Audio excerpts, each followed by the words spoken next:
Hi, this is Jane Chu here from successovercoffee.com.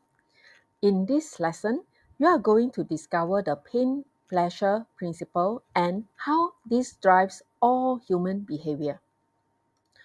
All human behavior is driven by one of two forces: the need to escape from pain or the desire to gain pleasure. Think about as simple as eating chocolate.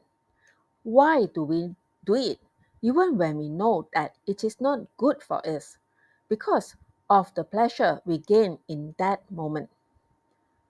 What about something like getting up on a cold winter morning and going to a job that you hate?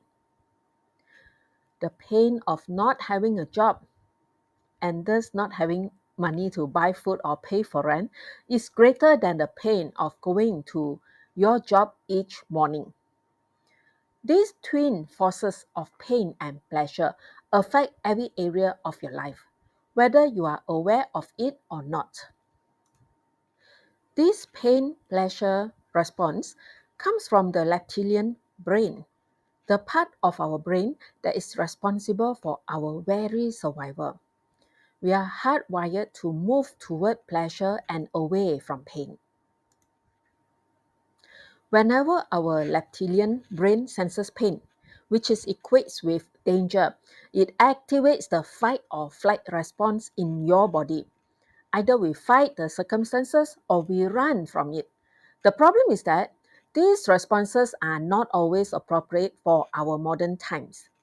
In prehistoric times, when the body perceived danger, which was the threat of pain, in the form of a wild animal or a hostile tribe or whatever that danger was, fight and flight was the appropriate response. Stress at work or a traffic jam is perceived as pain, and the body triggers the fight or flight response, which is totally inappropriate.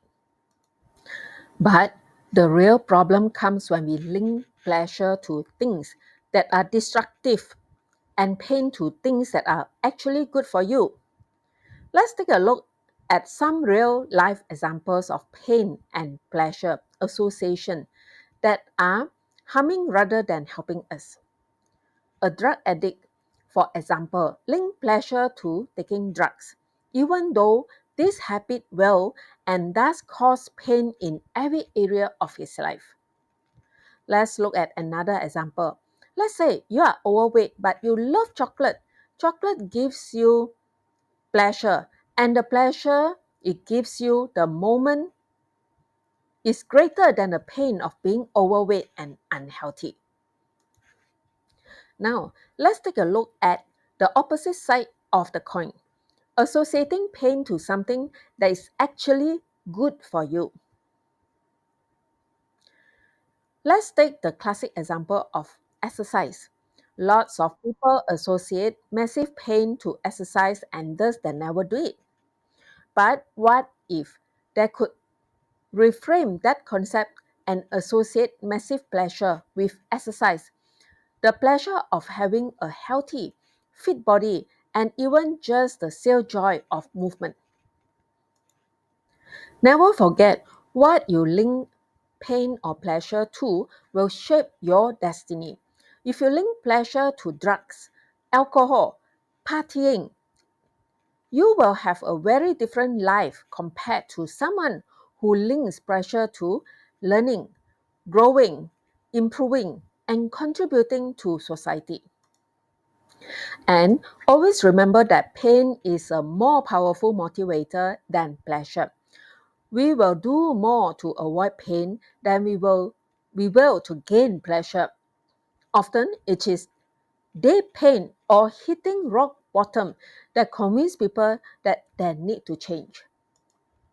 So, how can you use this concept of pain pleasure?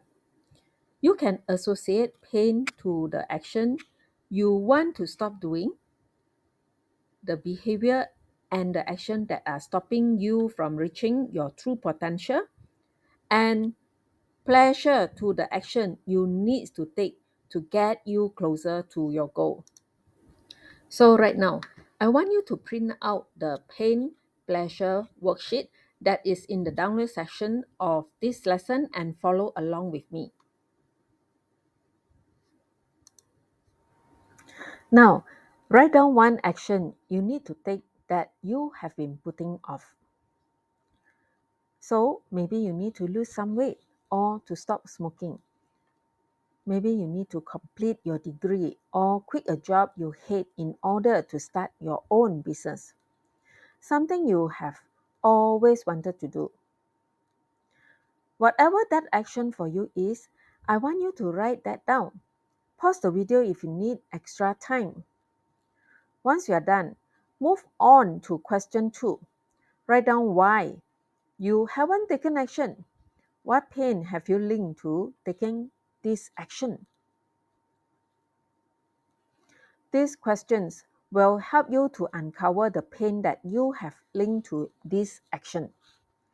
And it doesn't always have to be something profound. Maybe it's simply the pain of taking time out of your busy day. So, I want you to think of what pain you have linked to this action and write it down.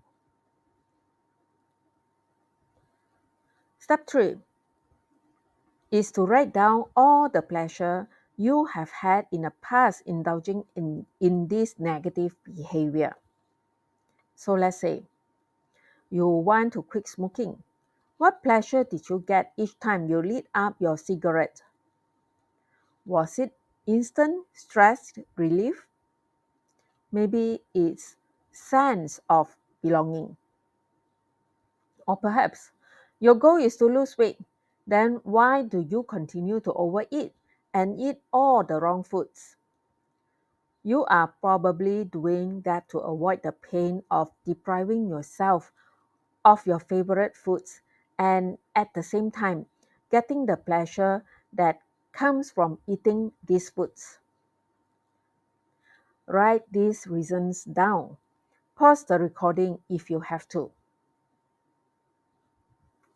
Now, I want you to write down what it will cost you if you don't change now. What is it going to cost you physically if you keep gaining weight or keep smoking? What is it going to cost you emotionally?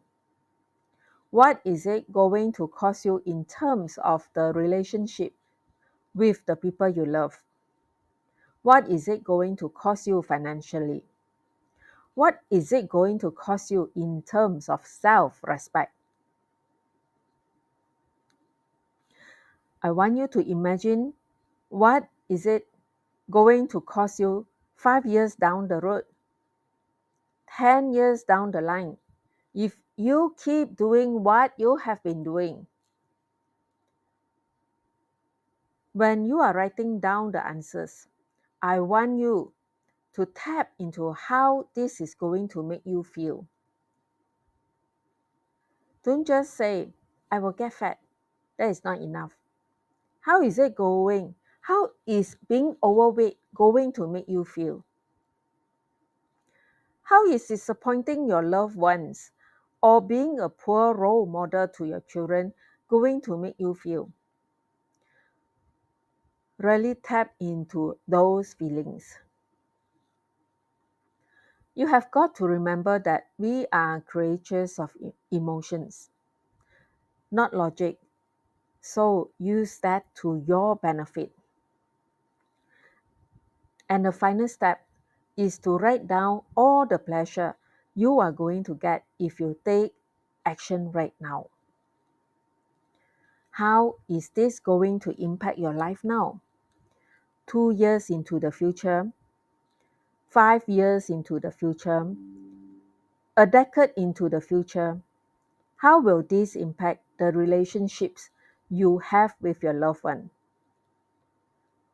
How will this impact your self-esteem and your sense of what is possible for your life? How will it impact you financially? How will it affect you physically? Again, really dig deep into your emotions and write down how these changes will make you feel. Now that you have your list with you, I want you to read this list out loud every morning and evening for the next 30 days. When you are doing this with your